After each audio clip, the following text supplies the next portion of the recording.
En 1949, el Mando de Investigación Aérea y Desarrollo, o ARDC, de la Fuerza Aérea de Estados Unidos, solicitó la presentación de propuestas para la construcción de un bombardero supersónico, el primero de su clase. La aeronave tendría que volar a velocidades de más de 1000 millas por hora y tener un alcance de 3000 millas. Esta propuesta era muy ambiciosa. Chuck Yeager recién había roto la barrera del sonido 2 años antes en el Bell X-1. A pesar del escepticismo inicial, varios fabricantes presentaron sus propuestas. Entre ellos estaba Boeing, Curtiss, Douglas, Martin, Convair y North American Aviation. La USAF terminó optando por el diseño de Boeing, denominado MX-1712, y el de Convair, cuya denominación era MX-1626, para que pasen a la fase 1 de desarrollo. Durante esta fase, Convair hizo varias modificaciones a su propuesta. Estas incluían el cambio de la planta motriz, de 3 motores General Electric J53 a 4 General Electric J79, optimizados para vuelo supersónico. Además, su fuselaje sería aún más fino y aerodinámico. En agosto de 1952, la USAF eligió el prototipo de Convair sobre el de Boeing. El diseño de Convair no solo era superior, sino que además, Boeing ya tenía el contrato para producir el B-52 Stratofortress. Para fines de 1952 y principios de 1953 se ultimaron los detalles del contrato y la aeronave recibió el nombre final B-58, apodado Hustler o estafador. El programa B-58, a diferencia de los aviones militares anteriores, fue el primer avión de contrato de sistema de armas. Según este acuerdo, Convair actuaría como contratista principal responsable de todos los elementos del programa, no solo del avión.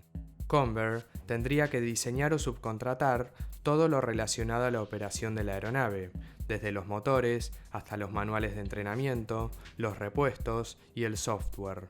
En total, más de 1 millón de artículos. El primer B-58 salió de la fábrica el 31 de agosto de 1956. Previo a esta fecha, ninguna persona no autorizada tenía conocimiento de su forma y configuración. El 11 de noviembre de ese año, la aeronave realizó su primer vuelo sin incidentes.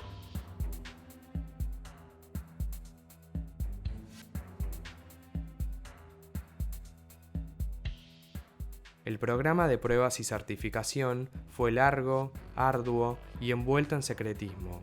Se extendió a lo largo de más de 3 años e involucró el uso de 30 ejemplares. El 30 de diciembre de 1956, el B-58 Hustler se convirtió en el primer bombardero en superar la barrera del sonido, Mach 1. El avión entró oficialmente en servicio el 1 de agosto de 1960. El Convair B-58 Hustler era un bombardero literalmente sin precedentes. Tenía una longitud de 29,5 metros, 17,3 metros de punta a punta de ala y una altura de 9,1 metros. Así es, dimensiones chicas para un bombardero. La variante de producción fue denominada B-58A. Tenía un diseño de ala delta con una inclinación de 60 grados. Esta elección sobre el perfil alar estaba basada en el F-102 Delta Dagger y era ideal para vuelo supersónico a gran altitud. Sin embargo, a pesar de la baja carga alar que generaba, el diseño también resultó tener un buen comportamiento a bajas altitudes. El Hustler fue uno de los primeros bombarderos en estar hecho casi completamente de aluminio junto con fibra de vidrio en una aplicación de paneles de nido de abeja. Gracias a esto, la estructura significaba un 14% del peso bruto de la aeronave, una cifra muy baja para la época. La planta motriz consistía de 4 motores a reacción General Electric J79. Cada uno producía 10.400 libras de empuje seco y 15.000 con posquemadores. Estos eran los mismos motores que usarían el F-104 Starfighter y el F-4 Phantom II. Las tomas de aire de los motores eran revolucionarias. Cada una contaba con un pico cónico que se ajustaba automáticamente dependiendo de la velocidad y la altitud. El propósito de esto era suministrar a los motores con un flujo de aire óptimo. Hablando de velocidad, la velocidad máxima era de Mach 2, equivalente a 1320 millas por hora o 2125 km por hora, una velocidad más adecuada para un caza interceptor que para un bombardero, e incluso en esa época, pocos aviones podían seguirle el ritmo. A esas velocidades, algunas secciones del fuselaje alcanzaban temperaturas de más de 120 grados Celsius. Diseñado para volar alto y rápido, el Hustler podía alcanzar altitudes superiores a 65.000 pies o 19.800 metros. La idea era usar esta combinación para evitar las defensas antiaéreas soviéticas. El peso máximo de despegue del B-58 era de 80.280 kilos, bastante liviano para un bombardero. De hecho, pesaba casi 3 veces menos que un B-52. Dentro de todo ese peso, podemos encontrar el armamento. El Hustler contaba con un cañón de 20 milímetros situado en la cola con 1.200 proyectiles. Podía transportar una bomba nuclear Mark 39 o una B-53 alojada en una cápsula debajo del fuselaje. Algunas modificaciones contaban con puntos de anclaje en las alas y podían llevar hasta 4 bombas nucleares B-61 de menor calibre. En total, la capacidad máxima de armamento era de 8.820 kilos. El alcance del B-58 era de 4.100 millas náuticas o 7.600 kilómetros, una cifra modesta para un bombardero, aunque también tenía la capacidad de reabastecer en vuelo.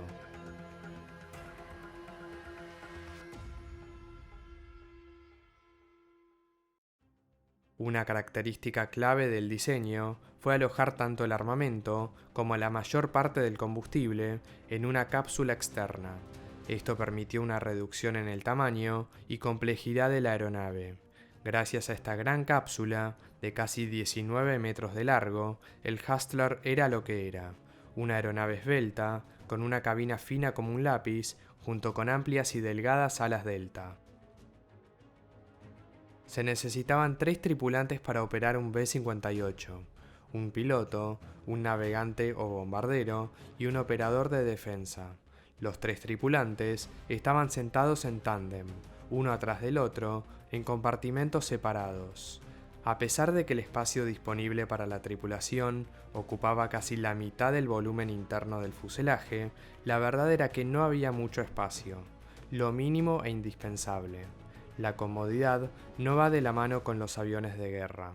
El B-58 contaba con nuevos sistemas de navegación y bombardeo, navegación inercial y un radar Doppler que calculaban todo, desde la velocidad del aire, viento y distancias exactas al objetivo.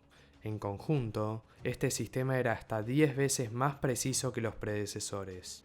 Los 3 tripulantes del Hustler eran provistos con una cápsula de escape. A diferencia de los asientos eyectables, las cápsulas del B-58 envolvían por completo a los tripulantes, una cualidad que se vio en contadas aeronaves como el North American XB-70 Valkyria. Con esta protección, era posible realizar una eyección a altitudes de hasta 70.000 pies y velocidades de Mach 2. Las cápsulas también tenían suministro de oxígeno independiente, provisiones y hasta tenían la capacidad de servir como balsa en caso de una eyección sobre el agua. Estas cápsulas eran muy complejas y requirieron de muchas pruebas. Gran parte de esas pruebas fueron realizadas con osos y chimpancés vivos. Las cápsulas fueron certificadas en 1963. El Hustler fue una de las primeras aeronaves que tenían mensajes de advertencia con voz humana en lugar de solo alarmas. Estos mensajes audibles resonaban en el casco de los tripulantes en situaciones anormales. Un estudio de la época demostró que los hombres respondían más rápidamente a las voces femeninas. Debido a esto, el contratista Nordtronics contrató a la actriz Joan Erms para grabar los mensajes de advertencia. Manifold pressure low. Hydraulic system failure. Generator abnormal. Click for engine fire. A pesar de que el B-58 era una aeronave revolucionaria, era extremadamente demandante de operar y difícil de volar. Curiosamente, su talón de Aquiles era la cualidad que le permitía volar a gran velocidad, sus alas delta. Por ejemplo, a baja velocidad y altitud se requería de un ángulo de ataque bastante pronunciado para mantener el vuelo nivelado, casi 10 grados. De exceder los 17 grados de ángulo de ataque, la aeronave podía entrar en tirabuzón. La recuperación era posible, pero solo a más de 15.000 pies de altitud. La velocidad de rotación del B-58 rondaba los 205 nudos o 380 km por hora. Este rendimiento asombroso, a la hora de despegar, también era evidente en el aterrizaje. El Hustler necesitaba de un paracaídas para frenar. El tren de aterrizaje era alto y robusto. Consistía de 18 ruedas, 2 en el tren de nariz y 16 en el tren principal, o sea 8 a cada lado. Eran pequeñas y estaban infladas a gran presión para soportar la rotación extrema.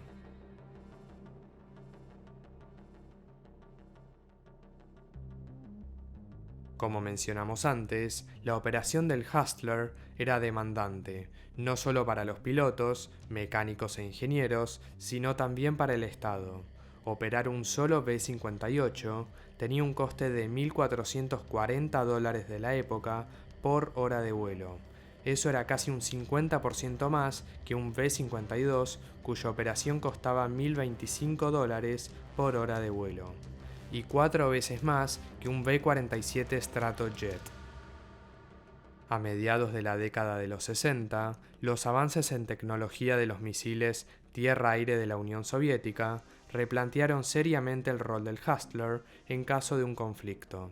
Los misiles ya eran capaces de alcanzar la altitud y velocidad del B-58. Con este nuevo escenario, los B-58 fueron relegados a misiones de penetración a baja altitud, algo para lo cual no fueron diseñados. Debido a la atmósfera más densa a baja altitud, el B-58 no podía alcanzar ni siquiera Mach 1. Peor aún, su modesto alcance de 4.100 millas náuticas se vio reducido drásticamente. En 1965, el secretario de Defensa, Robert McNamara, anunció el retiro inminente del B-58, el cual estaba planeado para enero de 1970. La producción había cesado hacía unos años. En total, se produjeron 116 ejemplares, 30 prototipos de pruebas y 86 ejemplares de la variante A. Debido al gran valor de cada ejemplar, solo 2 alas de bombardeo operaron el Hustler, el ala de bombardeo 43 y 305. La limitada flexibilidad operacional y complejidad del Hustler no fueron la única razón de su retirada. Un motivo no menor era su preocupante tasa de accidentes. 26 Hustlers se perdieron en accidentes e incidentes. Eso representa un 22% o casi una cuarta parte de todos los ejemplares producidos. Peor aún, la mitad de estas pérdidas ocurrieron durante vuelos de pruebas. A pesar de que varios problemas del B-58 se solucionaron y también había varios oficiales de alto rango que querían que el B-58 siguiera adelante, la decisión ya estaba tomada. Efectivamente, y tal como fue anunciado, el último B-58 fue retirado de la Fuerza Aérea el 31 de enero de 1970. A pesar de estar en servicio durante menos de 10 años, solo en 1961 el coste del programa del B-58 le costó al Estado unos astronómicos $3.000 millones de la época, más de $20.000 millones de hoy. En comparación, el B-52, que había entrado en servicio 5 años antes que el Hustler, sigue en servicio actualmente y seguramente llegue a cumplir 100 años en servicio. Alrededor de estos años comenzó una nueva tendencia por crear aviones multipropósito. El Hustler simplemente ya no tenía un lugar en este nuevo mundo. La mayoría de los ejemplares fueron almacenados y eventualmente desguazados. Hoy en día solo quedan 8 ejemplares intactos. Sin embargo, el B-58 Hustler es responsable de establecer 19 récords de velocidad, algunos de los cuales siguen vigentes hasta el día de hoy. En 1963, un B-58 realizó el vuelo supersónico más largo, cubriendo la ruta Londres a Tokio vía Alaska. Le tomó 8 horas y 35 minutos cubrir los más de 12.900 kilómetros a una velocidad promedio de 1.510 km por hora.